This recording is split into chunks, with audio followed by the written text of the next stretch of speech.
श्री गणेशाय नमः। श्री सद्गुरुदेव परमात्मने नमः। श्री रामचंद्राय नमः। आप श्री सद्गुरुदेव की सन्निधि में हैं। श्री गुरुदेव की सन्निधि में इसके तीसरे भाग से कुमुदिनी बेन पंजवाणी ने जो सद्विचार और सद आचरण के अंतर्गत किन्हीं विषयों पर जो गुरुदेव ने उपदेश दिया है और उसको नोट किया है, उसमें से अब और एक उपदेश आप सुनिए। तपसी गया लपसी, पुष्ट 121-122।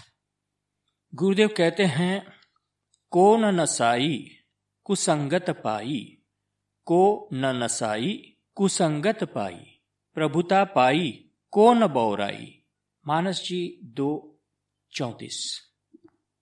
रागी की हालत होती है संसार में और खड़िया पलटन की अर्थात हमारे जैसे साधुओं यानी विरागियों की हालत भी ऐसी ही होती है। कारण कि षड रिपुओं की यानी कि मानव के 6 विकार जैसे काम, क्रोध, लोभ, मद, मोह एवं मत्सर। गुरुदेव कहते हैं कि कारण की षड रिपुओं की पकड़ें तो समान होती है ना। सब कुछ त्यागने पर भी कांचन कीर्ति का त्याग नहीं टिकता, यह नहीं होता और अहम प्रबल होता जावे तब कुछ भी न होते हुए भी स्वयं को सिद्ध मानने लगता है। फिर क्या कमी रह जाएगी। वैसा भक्त समुदाय भी जुट जाता है। संग ते यति कुमंत्र ते राजा, मान ते ज्ञान पान ते लाजा, प्रीति प्रणय बिनु मद ते गुनी, नाशही बेगी नीति अस सुनी। वह समझता है कि लोगों का भाव है, मैं कहता हूं यह भाव नहीं है, लालसा है। पैसे, मान, कीर्ति, कोर्ट में जीत चाहते हैं तुम्हारी सिद्धियाई के आशीर्वाद से। सुनो भीमजी भाई, पहले आप पूजते हैं, मालाएं पहनाते हैं और बढ़ते बढ़ाते कितना ही सब करके उन्हें अपने जैसा कर डालते हो। तब फिर आप ही सब हांसी करते हुए कहने लग जाते हैं कि तपसी गया लपसी। तो गुरुदेव कहते हैं, साधु व साधक को अपने लक्ष्य का सतत स्मरण होना ही चाहिए। माया में अपना ध्येय भूल जाते हैं और भटक जाते हैं, इसलिए जन संपर्क से दूर रहना चाहिए। मन स्थिर करवो कठिन है, कठिन भजन श्री राम, बना वास एकांत के सरल होई दो काम। निद्रा दृढ़ आहार दृढ़, आसन में दृढ़ होए, साधन में है सफलता जो साधक साचो होए। थोड़े से धन मान या कीर्ति प्रशंसा से हर्षित होकर उन्मत्त मत बनो। यह ध्रुव है कि जब तक वैराग्य वृत्ति व निस्पृहता न होवे तब तक जड़ चैतन्य के तथा स्थूल सूक्ष्म के स्तरों के भेद प्रभेद आदि समझने की शक्ति सम्यक प्रकार से प्राप्त होती नहीं है। कामना, तृष्णा, लालसा आदि सूक्ष्म वृत्तियों के पाश में बंध जाने में किंचित भी देर नहीं लगती है। निस्पृहता की रक्षा लोगों से मान बढ़ाई, पूजा, मालाएं पाते हुए कर पाओगे। ऐसी भारी आत्मवंचना से पथभ्रष्ट हो जाते हैं। पुण्य पाठ पूजा पगट, पुण्य पाठ पूजा पगट करत सहित अहंकार, नारायण रीझै नहीं चतुरन को सरदार। नारायण हरि भजन में ये पांचों न सुहात, विषय भोग निद्रा हंसी जगत प्रीति बहु बात। आगे गुरुदेव पुष्ट 125 पर कर्तव्य भाव का लोप इस पर समझाते हुए कहते हैं, हरि भाई, जब मैं काष्ठ में बैठने वाला था तब मनजी भाई ने चिट्ठी दी थी। उसे पढ़कर मुझे अपार वेदना और ग्लानि हो गई थी। तब समय न होने से अब पत्र लिखा है। आजकल जैसा मन होता है वैसी परिस्थिति उपस्थित की जाने की चातुरी बढ़ रही है। कर्तव्य भावना का लोप हो रहा है। जब विषयों की प्रबलता होती है तब ऐसे मोह लालसा आदि होते हैं और ये विनाश का साधन बनते हैं। अपने भाई बहन और परिवार के आप्तजनों के प्रति अपनी ओर से प्रेम भाव, उपकार व उपयोगिता का भाव और व्यवहार रखने से अपनी और परिवार की सामूहिक उन्नति होती है।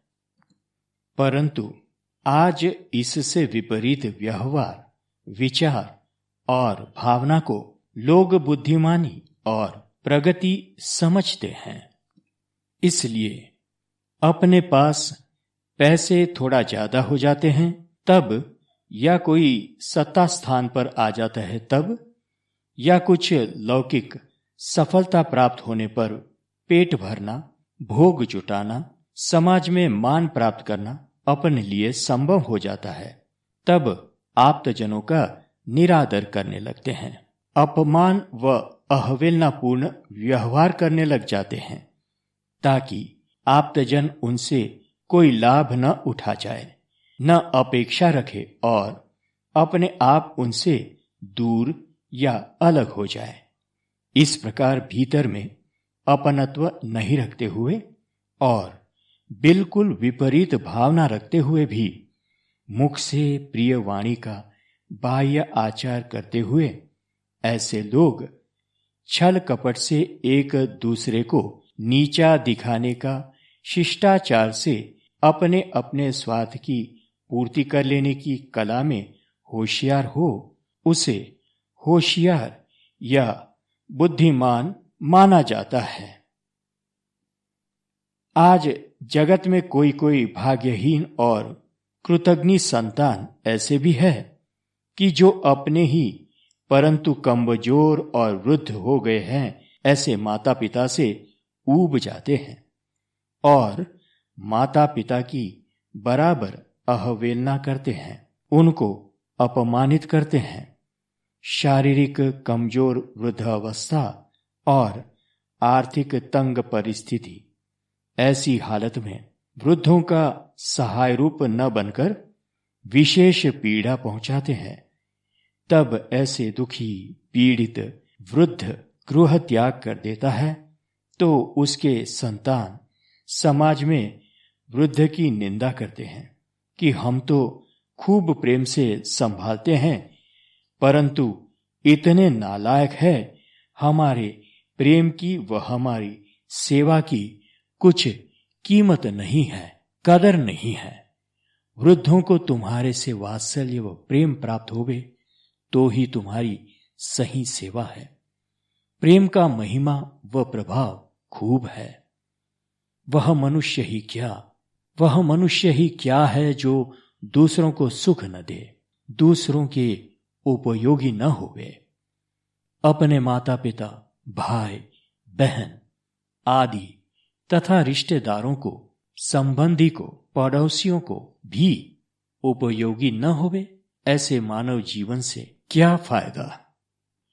जो मनुष्य कर्तव्य परायण है वही मानव है। वर्तमान के युवक युवतियों में वासनात्मक भोग प्रधान बुद्धि की वृद्धि हो रही है। इस कारण से परिवार के स्वजनों के प्रति भी प्रेम और कर्तव्य भावना नहीं रहता है। यह भी भूल जाते हैं कि हमारी बाल्यावस्था में इन्हीं स्वजनों ने व वृद्ध माता पिता ने कितना कुछ सहन व त्याग करते हुए हमारा पालन पोषण करके बड़ा किया। समाज में प्रतिष्ठित किया। सबसे विभक्त होकर संयुक्त कुटुंब का त्याग करके अपना अलग संसार बसाता है। जीव स्वभाव में वैसे भी अहम की प्रबलता है ही, फिर संसार व्यवहार में षड रिपुओं की पकड़ भी विशेष है। तभी तो रागी संसारी भी विशेष है, ज्यादा है। उनमें से जो ऊपर उठे हैं, उन्नत है, वो ही गृहस्थ आश्रम के कर्तव्य भार को निष्ठा सहित उठाना, प्रेम सहित निभाना महान व्रत है। इसलिए गृहस्थ आश्रम को उच्च माना है और है ही। कर्तव्य पालन करते करते स्वार्थ त्याग होता है, उदारता अपनाता है, सहिष्णु होता है। सहनशीलता मनुष्य का भूषण है। अन्याय, जुल्म आदि सहन करना नहीं चाहिए। उत्तम विचार, कर्तव्य निष्ठा, दया, क्षमा और समता विचारवान मनुष्यों में होना चाहिए। संयुक्त परिवार विभाजित क्यों होता है? सहनशीलता के अभाव के कारण। सहनशीलता का अभाव क्यों? अहम की प्रबलता के कारण। संयुक्त कुटुंब में सुख, शांति और उन्नति कायम रखने के लिए सहनशीलता ही एक अमोघ गुण है। परिवार के सब सभ्यों में सहनशीलता हो तो ही उन्नति और प्रसन्नता रहती है। कर्तव्य परायणता के सामने कुविचार, लालसा और कुभावना टिक नहीं पाते, भस्म हो जाते हैं। कर्तव्य परायणता नहीं तो मनुष्य मनुष्य नहीं। मनुष्य कभी बड़ा नहीं है, परंतु कर्तव्य बड़ा है। इसलिए जो कर्तव्य परायण है वह बड़ा होता है। कर्तव्य पालन करने के लिए दृढ़ मनोबल की याचना ईश्वर से करना चाहिए। खींचा खींची, वाद विवाद, तर्क कुतर्क करने वाले स्वार्थी स्वभाव वालों से चलित न हो जाऊं, ऐसी प्रार्थना करना चाहिए और सावधान रहना चाहिए। कान के कच्चे नहीं होना, मन के कच्चे नहीं होना और दिल से प्रेम देने में कृपण नहीं होना। श्री राम जी, जगत जननी श्री जानकी जी, श्री भरतलाल जी, श्री कौशल्या अम्मा जी आदि के चरित्र से खूब प्रेरणा मिलती है। स्वार्थ, वासना और विविध प्रकार के उपभोगों की पूर्ति में ही जीवन की सफलता व प्रसन्नता लगती है। इस कारण से संयुक्त परिवार की उत्कृष्ट समाज प्रथा टूट रही है। ऐसे विकृत वातावरण में अपने वृद्ध माता पिता या सहोदर भाई, सहोदरा बहनों के प्रति भी अपना कर्तव्य है ऐसा समझकर उन कर्तव्यों का पालन करने वाले मनुष्य इस संसार में धन्य है। ऐसे विरल मनुष्यों को मैं धन्यवाद और आशीर्वाद देता रहूंगा। कुपात्र पुत्र अपने कर्तव्यों की अवहेलना करता है, वह भी एक प्रकार से गुरु होता है। माता पिता को, स्वजनों को और समाज को माया का स्वरूप दिखा रहा है कि देखो, हम तुम्हारे कुछ नहीं होते हैं। हमारा तन, मन, धन, सामर्थ्य आदि मतलब कि हमारा जीवन हमारे सुख भोग के लिए है। इस प्रकार डंडा मारकर माता पिता व स्वजनों को दुस्सह्य वेदना देकर वह मोह ममत्व छुड़वाता है। दांत गिरे अरु खुर घिसे, बोझ पीठ नहीं लेत, ऐसे बुढ़े बैल को कौन घास भूस देत। सुपात्र संतान उत्तम गुरु है। अपने कर्तव्यों का पालन अत्यंत प्रेम व आदर पूर्वक करता हुआ माता पिता को पूर्ण संतोष पहुंचाता है।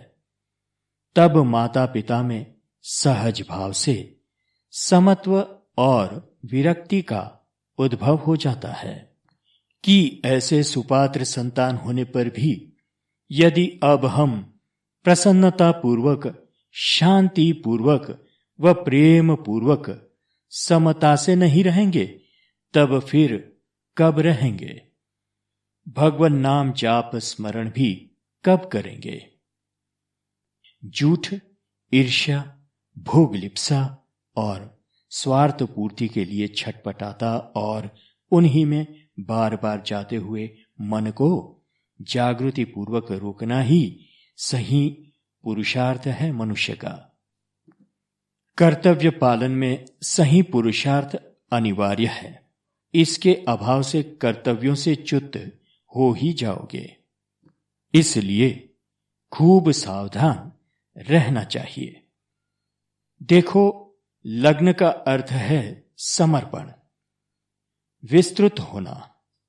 मतलब कि लग्न माने प्रेम का फैलाव, विशेष व्याप्त होना, जो समाज में परंपरा से होता आ रहा है।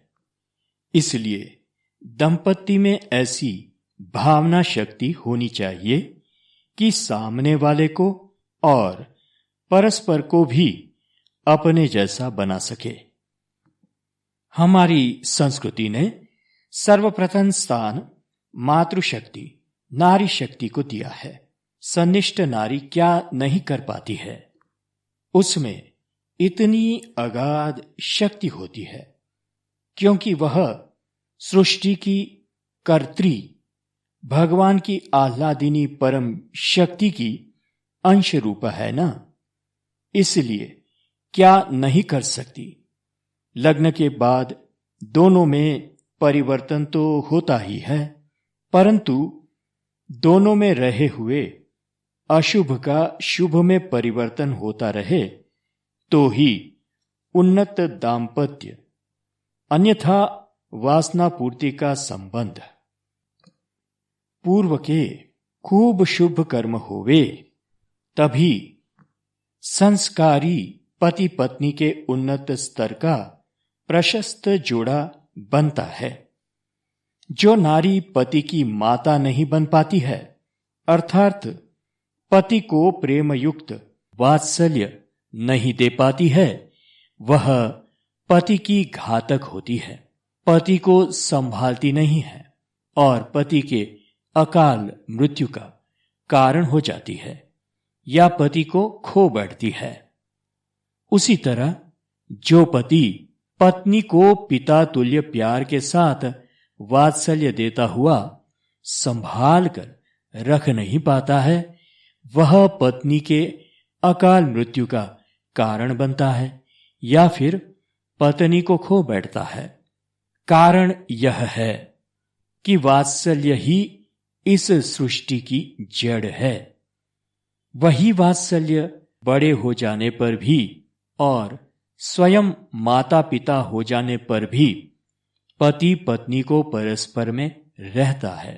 तब तक पति पत्नी परस्पर में कर्तव्यनिष्ठ और प्रेमनिष्ठ रहते हैं। जब भोग बुद्धि प्रदान हो जाती है अर्थात बढ़ जाती है, तब इस वात्सल्य का ह्रास होता जाता है। फलतः परस्पर को संभालने की प्रेम भावना का भी ह्रास होता जाता है। फिर पति भले होटल का बाजार का खाता पीता रहे या पत्नी भले रात्रि को देर तक पति की प्रतीक्षा करती रहे, ऐसी ऐसी बातें शुरू हो जाती है। सोचने व समझने की बात यह है कि अगर वात्सल्य ही सृष्टि की जड़ नहीं होता तो माता पिता भूख, प्यास आदि कोई असुविधाएं स्वयं सहकर अपने बालकों का पालन पोषण दुलार प्यार से कदापि नहीं करते। इस वात्सल्य का प्रभाव पशु पक्षियों में भी प्रत्यक्ष हो रहा है। उन्हें तो मनुष्य के जैसा हाथ, बुद्धि आदि भी नहीं, फिर भी अपनी चोंच में दूर दूर से ढूंढकर खुराक लाकर बच्चों की चोंच में डालकर खिलाते हैं। उड़ना भी सिखाते हैं। खुराक ढूंढने का, शत्रुओं से बचने का भी सिखाते हैं। तो निश्चित होता है कि इसी वात्सल्य रस से अविरत संचित होता रहता यह संसार सदा लहलहाता हुआ नित नूतन बनता रहता है अनादि से। इसलिए हमारी आर्य संस्कृति ने अनादिकाल से वत्सला माता के रूप में ही नारी का दिव्य दर्शन किया है। नारी के भोग्य स्वरूप को ही देखने वाली भोग प्रधान संस्कृति में दाम्पत्य नहीं रहता, परंतु वासना पूर्ति का प्रमुख इरादा रहता है। ऐसे माता पिता के बालक में बचपन से कई प्रकार की शारीरिक, मानसिक विकृतियां आ जाती है। भोग प्रधान संस्कृति का ऐसा ही चक्कर चलता रहता है। यह ध्रुव है कि भोग और त्याग, प्रेय और श्रेय दोनों का उचित प्रमाण में समन्वय साध्य करने पर ही संसार में मनुष्य तुष्टि, तरक्की व आत्मोत्कर्ष हासिल कर पाता है। मनुष्य के ऊपर जन्म से ही माता पिता का ऋण है, फिर क्रमशः गुरु और समाज का ऋण है। ऋण यानी जिम्मेदारी, कर्तव्य परायणता। ज्यों ज्यों स्वार्थी भोग लिप्सा की संकुचित वृत्ति बढ़ती है, त्यों त्यों मनुष्य के भीतर शिथिल रहा हुआ पशु गुण और दानव गुण वाला स्वभाव भी पनपता है और बाहर आ जाता है, ऊपर उठता है। तभी माता पिता, स्वजन, कुटुंब, परिवार, समाज, देश और विश्व को भी इस पुष्ट पशुता व दानवता का परिचय, अनुभव, मुकाबला आदि से दुष्परिणाम भुगतने पड़ते हैं। ऐसी हालत में माता पिता अपनी संतानों की ओर से ही कष्ट, दुख, अवहेलना और यातना झेलते दिखेंगे। समाज की परवाह न करने वाले लोग बढ़ेंगे। समाज के हित का ख्याल नहीं, केवल अपना स्वार्थ साध्य करना, राष्ट्र का चाहे कुछ भी हो जाए, केवल अपनी संपत्ति व सत्ता को संभाला जाएगा।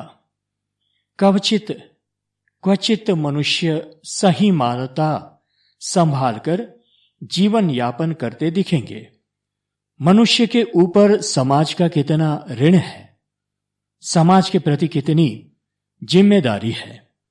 केवल रुपये दे देने से जिम्मेदारी पूरी नहीं होती है, क्योंकि यह जिम्मेदारी ऐसी नहीं है जो केवल धन दे देने से निभ जाती है।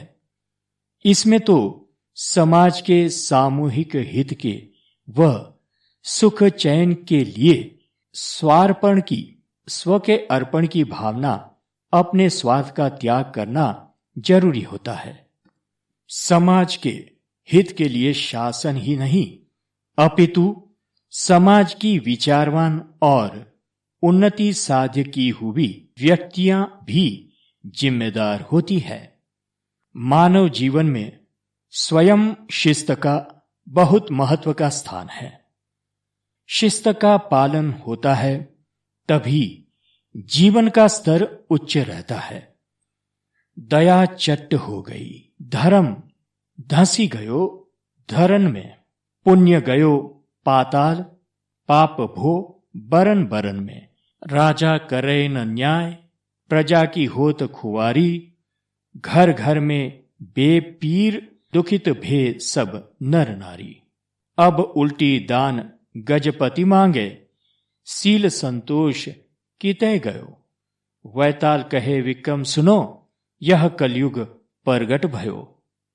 वृद्धजनों की हालत बहुत दयनीय है, जिन्हें तुम्हारे लिए कुछ करना ही नहीं है, तुम्हारा काम करने की इच्छा ही नहीं हो, उनसे तुम जबरदस्ती से किस प्रकार काम ले पाओगे। तुम्हारा अधिकार है, परंतु स्वजनों से अधिकार पूर्वक स्नेह, सेवा व संभाल नहीं ले पाओगे। इच्छा ही नहीं है करने की इन स्वजनों में। वृद्धजन को क्या क्या और कितना चाहिए, स्नेह भाव से वास्तविक रूप से किया जावे तो वृद्धजन सुख शांति पूर्वक जीवन पूर्ण कर पाता है। वृद्धजन को प्रेम भाव की जरूर व अपेक्षा है, जो 100% उचित व अनिवार्य है ही। बाकी तो सब ठीक है। कुबुद्धि, तर्क वितर्क और मनुष्याकृति में पशु जीवन है।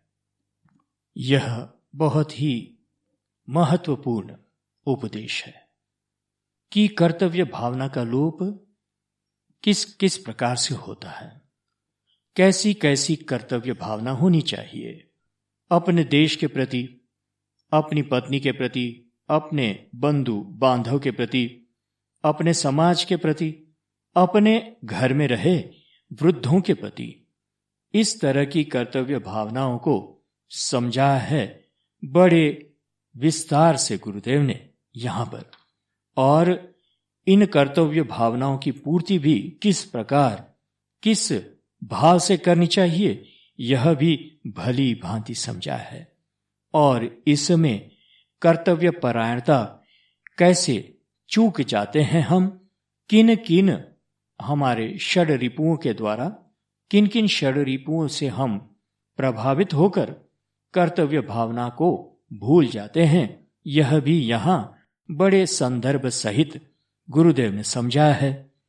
तो यह जो पाठ है इसको नित्य कीजिए तो आप अपने कर्तव्यों से च्युत नहीं होंगे और आपका देश, आपका परिवार, आप पति पत्नी और बंधु बांधव और संयुक्त परिवार सुख से रहेगा और हमेशा हमेशा के लिए स्थिर, स्थायी और उन्नत बनेगा।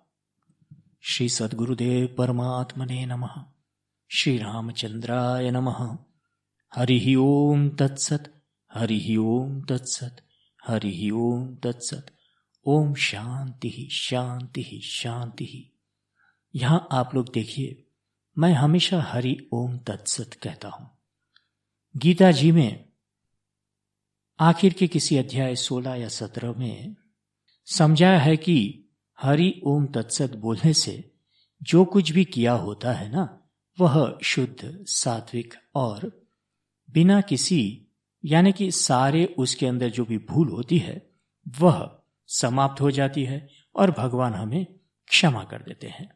इसलिए हरि ओम तत्सत किसी भी कार्य के पूर्ण होने से पहले और आरंभ करने से पहले बोलना चाहिए।